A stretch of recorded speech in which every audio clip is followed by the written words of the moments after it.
Olá, pessoas! Poxa, o vídeo da semana passada foi super legal, me diverti muito fazendo com as dicas de 10 filmes. Eu vi que um monte de gente teve interesse em ver os filmes e eu acabei conseguindo disponibilizar isso para muita gente. E muita gente também acabou comentando no vídeo, dando dica de outros filmes, o que é muito, eu achei muito legal, para até mesmo não só por conhecimento próprio, mas o pessoal que acompanha o canal poder estar olhando lá os comentários e pegando outras dicas para poder ver que a gente tem como assistir filmes LGBTs que não são só os que tá todo mundo falando por aí. Agora falando dessa semana, esse capítulo, a revista que a gente vai estar vendo, que é essa aqui, tinha uma matéria incrível sobre adoção de crianças e eu acabei pegando esse gancho pra gente estar falando sobre família. Mas antes de a gente começar o capítulo, desce aqui, se inscreve no canal, deixa aquele like ou vai vendo o vídeo, se estiver curtindo o conteúdo, deixa o like depois, ativa as notificações e vamos embora para mais esse capítulo. Projeto Diário Visual, o G em Questão, capítulo 46. Qual é a sua definição de família? As definições de família são muito amplas nos dias de hoje, independente do que a sociedade conservadora tenta enfiar goela abaixo na gente. A verdade é que, se duas pessoas ou mais, com filhos ou não, que se unem em amor, já podem se considerar família. A matéria Gay pode adotar filho, da seção Comportamento da edição 54 de março de 2002, trazia o caso da vitória na justiça da viúva da Cássia Eller, que havia ganho o direito de guarda do filho da Cássia, que elas criavam juntas, até o falecimento da cantora. Além desse caso, trazia também a história de Leão Lobo, que é pai solteiro, que também conseguiu o direito à adoção, entre outros casais LGBTs. Mas a questão que a matéria também levantava, isso já naquela época, era o efeito colateral do fato de muitos LGBTs, por não querer exposição ou sair do armário, não se encorajarem a adotar, por optar viver no sigilo com medo de retaliação social.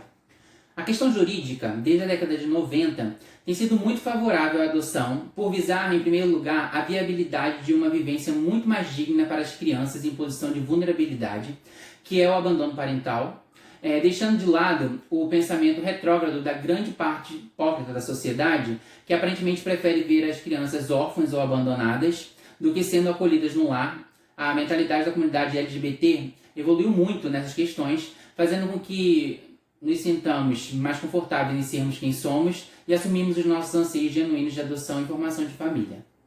Exemplos famosos não faltam, tanto de adoção quanto de barriga de aluguel, doação de esperma, entre diversas outras formas de ter filhos, como o Paulo Gustavo e o Thales Bretas, a Fernanda Gentil, o Neil Patrick Harris e a Melissa Etheridge, que em tempos que isso era meio que um tabu ainda, teve um filho com a sua esposa, com doação de esperma de um amigo, o cantor David Crosby.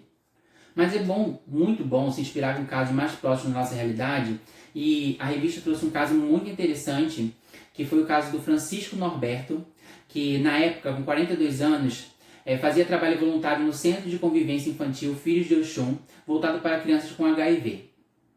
Na época, ainda solteiro, ele conseguiu adotar um menino que ele se afeiçoou muito no centro, filho de uma prostituta com HIV, que sabia que iria morrer. Francisco cuidou da criança a ponto dela ser negativada do vírus e a prostituta sumiu depois disso. E um ano depois, ela reapareceu, grávida em estágio terminal, mas ele encorajou ela a tentar a ter ainda a criança e ele acabou adotando a criança também, pois 4 meses após dar à luz, a prostituta veio a falecer.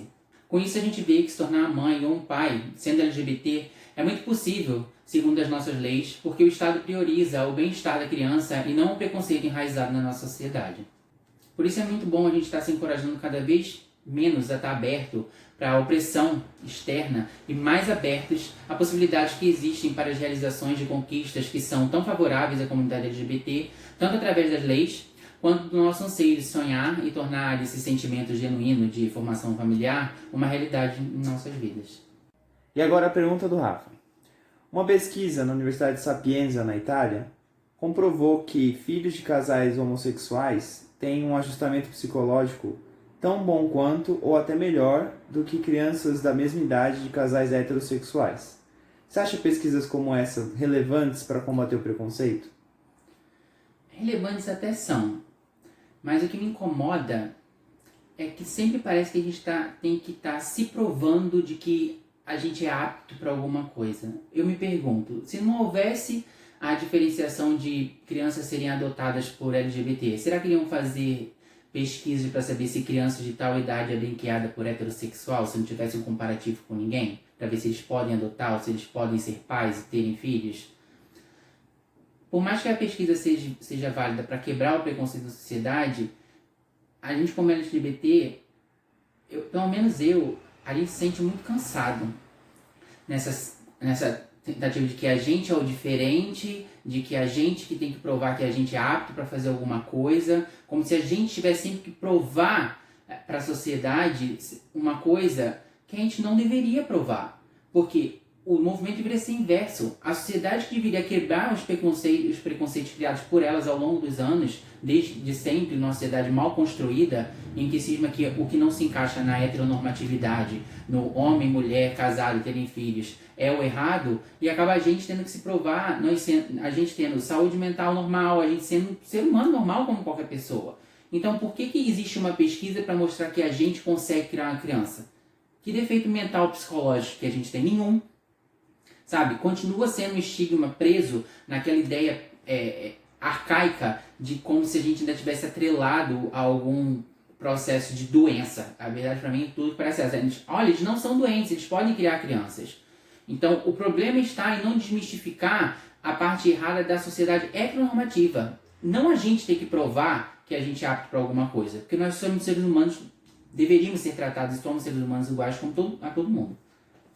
Nas demais sessões da edição, além da Nani People e do David Brasil, que trazia mais um cobiçado da G nessa edição, o André Segatti, que por sinal acabou nunca vindo a posar, a sessão Perfil trazia uma homenagem ao artista plástico alagoano Francisco Melo, que faleceu em 27 de junho de 2006, que tinha em sua arte uma similaridade muito grande com Tom Finland, enaltecendo com o seu estilo o homem, o falo e o homoerotismo. O entrevistado do mês foi o João Gordo, que falou a respeito da mudança dos seus hábitos alimentares e da nova vida careta, livre de entorpecentes, depois de 2 paradas respiratórias e arritmia cardíaca, e a desconstrução dos preconceitos antes existentes em sua vida em relação aos homossexuais. E nos ensaios dessa edição, teve o Fabinho, músico do Moleque Travesso, na sessão replay, e em Desejo, o dançarino da noite e modelo natural de São Paulo, Jorson Muniz, que continua morando em São Paulo, casado e com uma filha. O ensaio de capa foi com Conrado, hoje mais um daqueles radicais religiosos lutando em prol da família e bons costumes. E pelas redes sociais, eu consegui ver por onde que ele anda e o que anda fazendo, e eu não tenho nada a declarar, né? É só ranço mesmo. Porque mais um apoiador do atual governo, garoto propaganda de empresa que o dono, no começo da pandemia, falava que qual o problema se morrerem 7.000, 8.000 pessoas, contanto que as empresas não quebrem. É esse tipo de pessoa que ele apoia. E eu acho que acaba sendo mais um macho que na época foi alimentado com o dinheiro de quem hoje ele insiste tanto em oprimir socialmente, que é a gente mesmo, né? E assim a gente termina mais esse capítulo. Então, gente, eu espero que vocês tenham curtido a temática desse capítulo. O que vocês acham a respeito de adoção de crianças? Se vocês têm vontade, se vocês têm esse anseio de formar família. Porque tem gente que hoje em dia não tá querendo nem encontrar gente para namorar, né, gente? Imagina querer montar a família, dar adoção de filho, ou pedir para alguma amiga ser barriga de aluguel. E se vocês têm curiosidade de saber se eu e o Rafa temos vontade de adotar um filho ou não, eu vou deixar aqui no card o vídeo onde a gente respondeu diversas perguntas que vocês fizeram pra gente, e lá a gente trata desse assunto. Então, não perde, volta lá no vídeo pra vocês darem uma olhada. Ainda falando sobre o vídeo da semana passada, eu queria saber se vocês curtiram as 10 dicas e se vocês teriam curiosidade de, tipo assim, Rafa, tem mais dicas além daquelas 10, porque elas foram super legais e a gente queria, tipo, ter contato com mais filmes, tipo, desse meio alternativo que não tá no mainstream e que tem, tipo assim, uma qualidade tão boa quanto os do mainstream. Se vocês tiverem a fim de mais dicas, falam que eu ver aqui nas temáticas das revistas que der pra encaixar, eu encaixo mais um top 10 pra estar passando pra vocês, tá bom? Então, gente, obrigado por ter vocês aqui comigo. Espero que vocês tenham curtido muito esse capítulo dessa semana. Não esquece de se inscrever no canal, de deixar aquele like agora que o vídeo já passou, curtiu o material, deixa aquele like, ativar as notificações. Vou deixar meu Instagram aqui, porque eu continuo fazendo enquete lá para trazer conteúdo aqui pro canal. Comenta bastante, compartilha com quem você acha que pode curtir esse conteúdo. Espero vocês semana que vem. Até já.